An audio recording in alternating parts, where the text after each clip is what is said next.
बात करते हैं भाषा पर सुप्रीम कोर्ट की सांस्कृतिक टिप्पणी की, जिसमें सभ्यता वाला संचार भी है और गंगा जमुनी तहजीब वाला विचार भी है। दरअसल सुप्रीम कोर्ट में एक याचिका आई थी जिसमें महाराष्ट्र के एक नगर परिषद के साइन बोर्ड पर उर्दू के इस्तेमाल को चुनौती दी गई थी।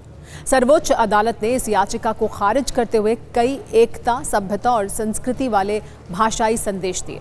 सुप्रीम कोर्ट ने कहा कि हमें अपनी अवधारणाएं स्पष्ट कर लेनी चाहिए। भाषा धर्म नहीं होती, भाषा किसी धर्म का प्रतिनिधित्व नहीं करती। भाषा किसी समुदाय, क्षेत्र या लोगों की होती है, ना कि किसी धर्म की। भाषा संस्कृति होती है। भाषा किसी समुदाय और उसकी सभ्यता की यात्रा को मापने की कसौटी है। उर्दू भाषा गंगा जमुनी तहजीब या हिंदुस्तानी तहजीब की सबसे बेहतरीन मिसाल है। ये उत्तर और मध्य भारत के मैदानी क्षेत्रों की साझी सांस्कृतिक विरासत है। केस का जिक्र करते हुए सुप्रीम कोर्ट ने कहा कि इस मामले में नगर पालिका परिषद सिर्फ एक प्रभावी संवाद स्थापित करना चाहती थी।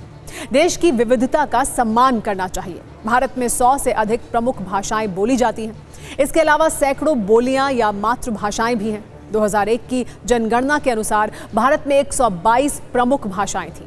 22 अनुसूचित भाषाएं भी शामिल हैं और कुल 234 मातृभाषाएं थीं। उस समय उर्दू भारत की 6ठी सबसे ज्यादा बोली जाने वाली अनुसूचित भाषा थी। संविधान की 8वीं अनुसूची में 22 भारतीय भाषाओं का उल्लेख है, जिसमें मराठी और उर्दू दोनों शामिल हैं। अंग्रेजी 8वीं अनुसूची में शामिल नहीं है क्योंकि ये भारतीय भाषा नहीं है।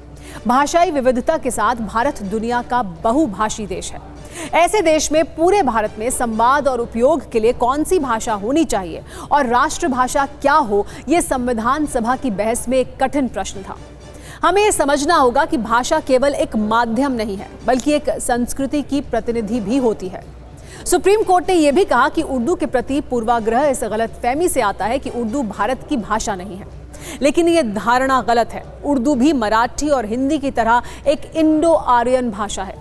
ये इसी देश में जन्मी है। उर्दू भारत में इसलिए विकसित हुई क्योंकि अलग अलग सांस्कृतिक पृष्ठभूमि वाले लोगों को आपस में संवाद करना था। सदियों में ये परिष्कृत होती गई और कई प्रसिद्ध कवियों की पसंदीदा भाषा बन गई।